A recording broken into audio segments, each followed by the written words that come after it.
Albert Einstein once said, everybody's a genius, but if you judge a fish by its ability to climb a tree, it will live its whole life believing that it is stupid. Ladies and gentlemen of the jury, today on trial we have modern day schooling. Glad you could come. Not only does he make fish climb trees, but also makes them climb down and do a 10-mile run. Tell me, school, are you proud of the things you've done? Turning millions of people into robots, do you find that fun? Do you realize how many kids relate to that fish swimming upstream in class, never finding their gifts, thinking they are stupid, believing they are useless? Well, the time has come, no more excuses. I call school to the stand and accuse him of killing creativity, individuality, and being intellectually abusive. He's an ancient institution that has outlived his usage. So, Your Honor, this concludes my opening statement, and if I may present the evidence of my case, I will prove it. Proceed. Exhibit A. Here's a modern day phone. Recognize it? Here's a phone from 150 years ago. Big difference, right? Stay with me. Here's a car from today, and here's a car from 150 years ago. Big difference, right? Well, get this. Here's a classroom of today, and here's a class we used 150 years ago. Now, ain't that a shame? In literally more than a century, nothing has changed. Yet you claim to prepare students for the future? But with evidence like that, I must ask, do you prepare students for the future or the past? I did a background check on you and let the record show that you were made to train people to work in factories, which explains why you put students in straight rows, nice and neat, tell them sit still, raise your hand if you want to speak, give them a short break to eat, and for 8 hours a day tell them what to think. Oh, and make them compete to get an A. A letter which determines product quality, hence grade A of meat. I get it. Back then, times were different. We all have a past. I myself am no Gandhi. But today, we don't need to make robot zombies. The world has progressed. And now we need people who think creatively, innovatively, critically, independently, with the ability to connect. See, every scientist will tell you that no two brains are the same. And every parent with 2 or more children will confirm that claim.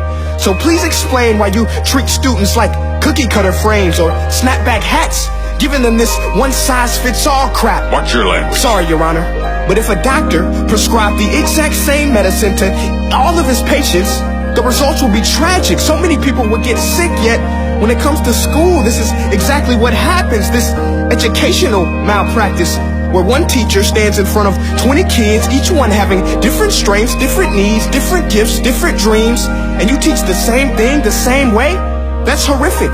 Ladies and gentlemen, the defendant should not be acquitted. This may be one of the worst criminal offenses ever to be committed. And let's mention the way you treat your employees. Objection. Overruled. I want to hear this. It's a shame. I mean, teachers have the most important job on the planet, yet they're underpaid? No wonder so many students are short-changed. Let's be honest. Teachers should earn just as much as doctors, because a doctor can do heart surgery and save the life of a kid. But a great teacher can reach the heart of that kid and allow him to truly live. See, teachers are heroes that often get blamed, but they're not the problem. They work in a system without many options or rights. Curriculums are created by policymakers, most of which have never taught a day in their life. Just obsessed with standardized tests. They think bubbling in a multiple choice question will determine success. That's outlandish. In fact, these tests are too crude to be used and should be abandoned, but don't take my word for it.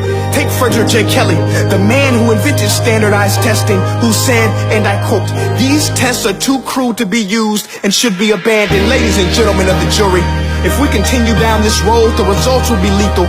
I don't have much faith in school, but I do have faith in people.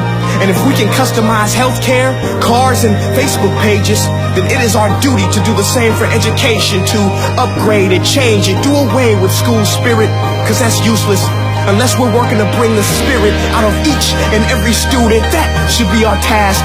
No more Common Core. Instead, let's reach the core of every heart in every class. Sure, math is important, but no more than art or dance. Let's give every gift an equal chance. I know this sounds like a dream, but countries like Finland are doing impressive things.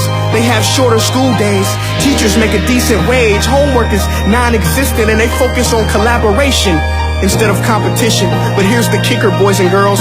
Their educational system outperforms every other country in the world.